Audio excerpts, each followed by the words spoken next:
Thanks for watching CBS 19 Plus, where the topic and the thing you're going to hear me say the most is hot and heat, because it has been hot, especially yesterday, and we're only going to kick it up through the week, and then we're going to start to see slight relief. So let's look at the month of July in a whole, and if you look closely, not even closely, you can stand far back, you can see it kind of resembles my jacket, this red hot that we're seeing right now. And I mean, over the whole course of July, we've just seen above normal temperature days. And I mean, look at this, maybe a couple days below normal. You can see the 11th, and then really Sunday. Sunday's a good day to see those below normal temperatures, thankfully. But for the rest of the month, I mean, we're just seeing definitely above normal temperatures. And that's only going to be the case as we see more triple-digit days as we go throughout this week, and then we're only going to see some slight relief as we go into the weekend, and then another week of some heat. So overall, again, look at that. Just to summarize it,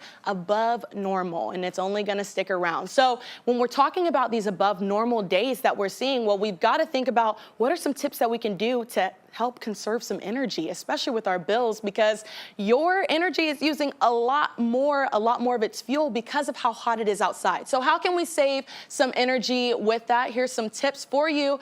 Your thermostat, set it as high as you can take it, because every degree, look at this, is 6% to 8% of energy savings. So take it as high as you can, because you are conserving some energy, and then set the thermostat higher when your family is away. I know family vacations are very big this time of year, so keep that in mind if you are heading anywhere around the U.S. and you're not going to be in your house, especially for a couple of days. We'll definitely take that into mind, and then watch the windows, because we know this Texas sun is nothing to play with, so we need to make sure we're probably closing those shades so we don't have as much sunlight hitting inside for us, and definitely turn those fans on to help cool the house. And then appliances, look at this.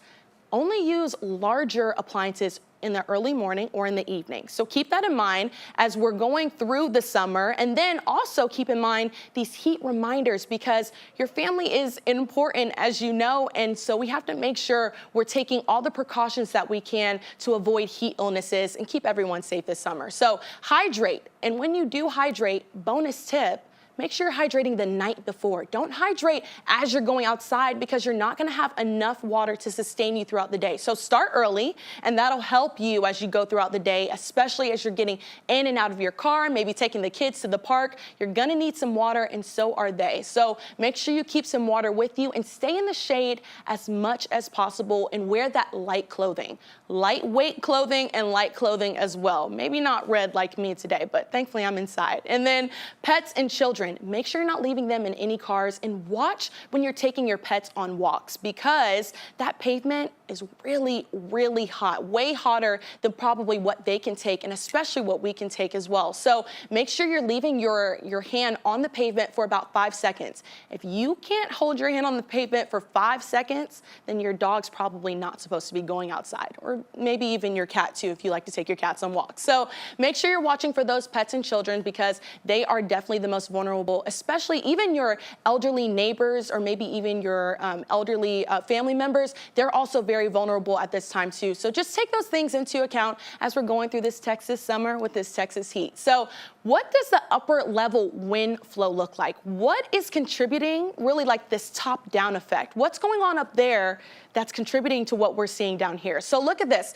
upper level wind flow right now. There's that red section. I've been talking about the heat dome a lot, especially doing some explainers for our website. So this is this little heat sector that we're in, and you can see we're really in it, but as we go in through the next couple of days, it kind of moves in and then moves out. So we're in the central part, then we're kind of not, and it goes back and forth, and it really expands, especially as we go into the middle part of this week. And so this high pressure is the reason that we're seeing these very, very hot temperatures, and definitely some triple digits. So thankfully, by the time this weekend starts to come, you see this cold front, I say with quotations, because we're not going to get colder. I mean, we're going to get cooler, but it's not really going to help us out in terms of heat, maybe just to see some slight relief. But overall, this cold front will start to move in and help us with that heat just a bit before we start to ramp things back up again. So if you don't believe me,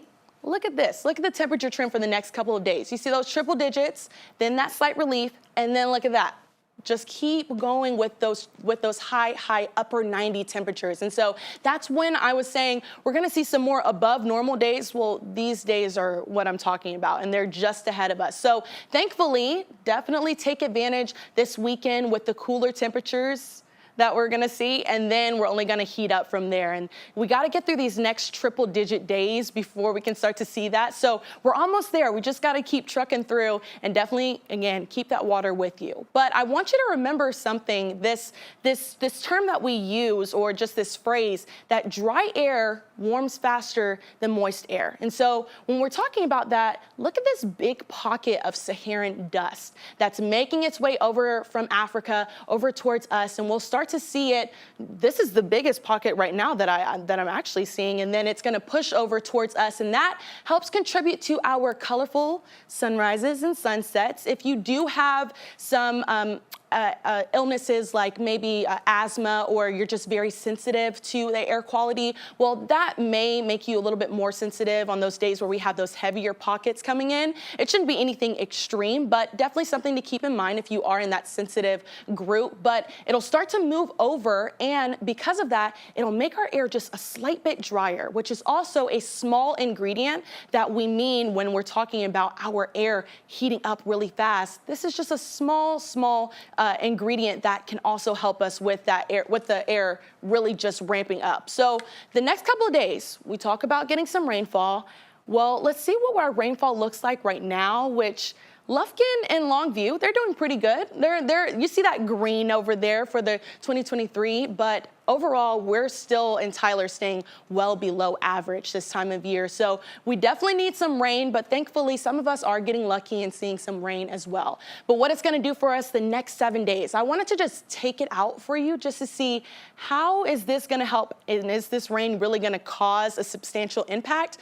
Not really, not that much. I mean, some of us down in deep East Texas will see a lot more rain than others, but especially over towards the Metroplex, and then over in East Texas, not gonna see that much rain. And I mean, you can see it over here. But tomorrow and tonight, actually, it's gonna be pretty gusty. So thankfully, when we have this heat going on, well, we got some breeze as well to help us out. And that kind of helps cool us down just a bit from the triple digit temperatures that we're seeing. And tonight, there's the Starlink. I always get twisted on my words on this one. So it's a Starlink train that's going on. It's an array of satellites that'll be up in the sky, and you'll be able to see them just around 9:30, 9:45 tonight. So keep your eye on that. It'll be visible just for about 5 minutes. Oh, look at that.